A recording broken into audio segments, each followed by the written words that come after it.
a big tradition for Detroiters. Mayor, it's your last auto show as mayor. Yeah. I mean, what does that mean for you? You know, I'm thinking that what I'm thinking is if I go on to my next job, first thing I'm going to do is go see Elon Musk and try to convince him Tesla needs to be a part of this show. So I've already planned that.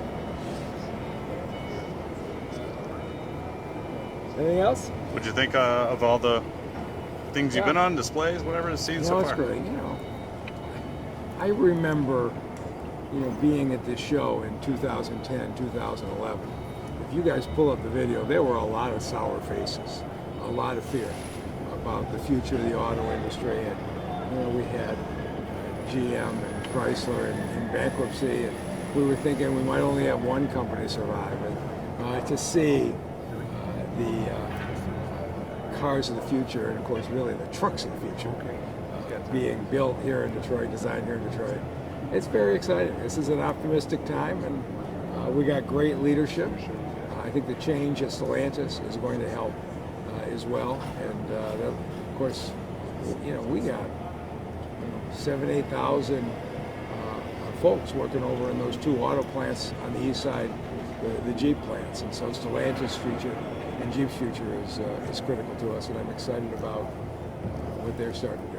So, in the day General Motors puts the third shift on the electric vehicle plant Factory Zero, I will be there to celebrate that as well. Any prospects of Stellantis expanding footprint?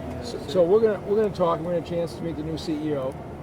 I had a great relationship with Mark Stewart, with Sergio, with their Mike Manley, and I'm looking forward to building a relationship with the new CEO. But when Stellantis had decided somewhere, they picked Detroit, and it was a big part of that was the trust between the Stellantis leadership and me, I think, and I need to rebuild that with the new team. So I'm excited about it. How excited are you about the next level when it comes to Detroit cementing their way technologically as far as like New Lab and the connection of not just these like auto cars, but where we were and where we are now and where you're going? You guys could do an hour feature on the startups at New Lab. It is amazing what these guys are inventing. These solar RVs that you could be alone in the wild for 2 weeks and be fully powered. Anything you could possibly put on wheels that have autonomous, they're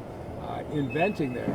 But don't underestimate what the University of Michigan Center for Innovation is going to do. It is going to put New Labs on steroids because the top AI, mobility, software tech talent in America is going to be coming out of that graduate school in the city of Detroit, and it's going to allow us to attract many more. So Hassan Beydoun's here, his job is to have 4 or 5 New Labs set up in Detroit because we do need the next generation of entrepreneurs to build the future here. And that's our goal, and I think we're in that direction. Have we made our mark? Do you feel like we are at the center of all of it? I would say we're moving the right direction. I'm spending a fair amount of time in Silicon Valley, talking to CEOs of companies whose names you would recognize. They keep inviting me out because they want me to give them advice on San Francisco and how to deal with their challenges, which I'm glad to do. I never thought I'd see the day San Francisco was asking Detroit to how to get government business to work together for their city. But I'm also saying to them, you tell me as your companies expand and you're looking for places across America for the tech jobs of the future, how Detroit becomes your first choice. And those conversations are starting, and we're going to build them. I think what the state legislature just did on the data centers, this sounds boring, but it's critical. You are not going to get the top AI companies in America going to a state that doesn't have data centers to handle capacity. The data centers mean we got to enlarge the power grid. We all know what happens. We have a windstorm around here and we've got blackouts. We have got to rebuild the power grid. These are all things that are key, as well as creating a city that wants the talent. But you talk to young people, what we have in the riverfront, all the sports teams downtown, all the entertainment downtown, we're attracting young people back. We got to bring the jobs back and bring the startups back, and that's really Detroit's next challenge and Michigan's next challenge. What you've done is amazing. So, just so you know. I'm going to take you everywhere. The auto show is an annual tradition for so many families for so many years. Right. If there's a family right now and they're thinking about whether or not they're going to come out next week, what would you say to them? I would say if you're looking to buy a new car, you're going to have a lot of great choices here. If you're looking for your kids to have a memorable experience, I just had a couple on these tracks, and they are rides they won't forget. And if you want to know about the future between the EV education, the automobility, these are the technologies of the future. That it's all here. It's a great way to spend a day and have a family bond.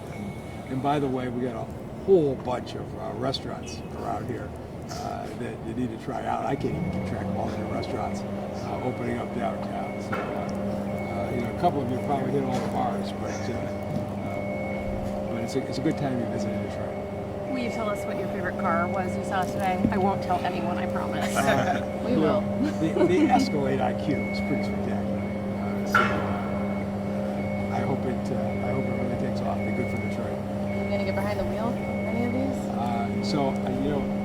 Every chance I get, I drive these electric vehicles, and you can say whatever you want. The take-up rate in America is slower than we thought. My attitude is, I don't care if you buy a gasoline-powered car or an electric car. I just want that car made in Detroit. I want the parts made in Detroit, and we're going to compete. But when you've had a chance to get behind an electric vehicle and see how fast it accelerates, it's a pretty remarkable experience, and I hope people have the chance to try it. Just All real right. quick with the electrical part, are there going to be more like electric charging stations for these cars? Well, there Do are. you foresee So- in the future? So Detroit? I shouldn't announce this too quickly, but we will have another grant announcement coming. This is a good week to have a relationship with the Biden administration. But we are building out electric charging stations now on Gratiot, Jefferson, the Lake. We had, I think, a $10 million grant last year. We have another grant, but you will see by mid-2025, you're going to see, just like we have the green light signs on the green light stations, you're going to have Detroit electric charging stations, and we're going to drugstores. We're going to grocery stores and saying, give us your 4 parking spaces on the main street. And they're happy to do it because while people charge their cars, they go in and shop. And so right now, my Department of Neighborhoods is identifying locations, but I do expect a year from now, you will have no problem driving around knowing exactly where I can go. And they're all fast charging stations. That's all we're installing. Wow. And so it's going to be a big deal. So I don't want to jump ahead of the Biden administration, but I anticipate there's going to be an announcement pretty shortly for more EV charging stations in the city of Detroit. And I have to do that with what Factory 02. We got 4,600 people building electric vehicles at GM's Factory Zero.